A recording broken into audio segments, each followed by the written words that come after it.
আসসালামু আলাইকুম প্রিয় দর্শকবিন্দু, আপনাদের সবাইকে স্বাগত জানাচ্ছি আমার ইউটিউব চ্যানেল নিউ নাটকে। আশা করি আপনারা সবাই অনেক ভালো আছেন। আজ আমি আপনাদের সামনে একটি চমৎকার নাটকের রিভিউ নিয়ে হাজির হয়েছি। নাটকটির নাম ছাত্রী পড়ানো নিষেধ। এই নাটকে প্রধান চরিত্রে অভিনয় করেছেন আরশ খান এবং সুমনা ইয়াসমিন সাইমা। নাটকটি পরিচালনা করেছেন জনপ্রিয় পরিচালক রুবেল হাসান।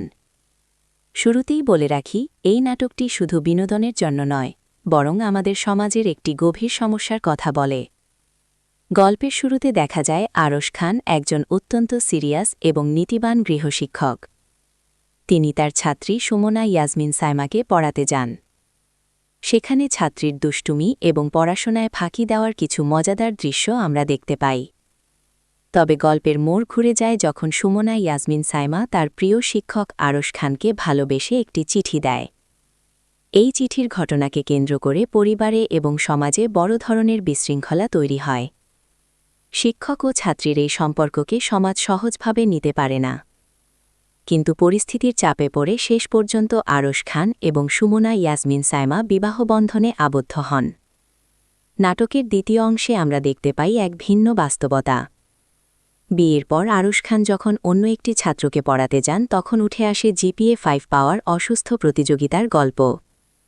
সেই ছাত্রের মা-বাবা পড়াশোনার জন্য তার উপর প্রচণ্ড মানসিক চাপ সৃষ্টি করেন। ছাত্রটি পড়াশোনায় ভালো না হলেও সে মিউজিক বা গান অনেক ভালোবাসে। এখানে আরশ খান একজন আদর্শ শিক্ষকের ভূমিকা পালন করেন। তিনি সমাজের সেই সব অভিভাবকদের চোখে আঙুল দিয়ে দেখিয়ে দেন যে প্রতিটি বাচ্চার মেধা আলাদা। সবাইকে ডাক্তার বা ইঞ্জিনিয়ার হতে হবে এমন কোনো কথা নেই। বাচ্চাদের ওপর অতিরিক্ত চাপের কারণে তারা কিভাবে আত্মহত্যার দিকে ঝুঁকে পড়ে, সেই বাস্তব চিত্রটি নাটকে দারুণভাবে ফুটে উঠেছে। অভিনয়ের কথা বলতে গেলে আরশ খান তার শিক্ষক এবং প্রতিবাদী চরিত্রে দুর্দান্ত অভিনয় করেছেন। বিশেষ করে শেষ দৃশ্যে তার দেওয়া স্পিচটি দর্শকদের হৃদয়ে নাড়া দিয়ে যাবে। অন্যদিকে সুমনা ইয়াসমিন সাইমা তার চরিত্রে ছিলেন অত্যন্ত সাবলীল এবং প্রাণবন্ত। তাদের দুজনের রসায়ন এবং মান অভিমানের দৃশ্যগুলো ছিল উপভোগ্য।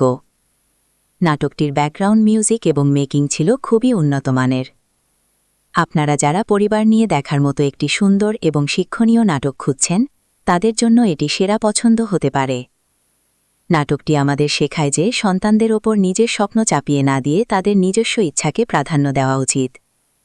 সব মিলিয়ে নাটকটি আমার কাছে অনেক ভালো লেগেছে।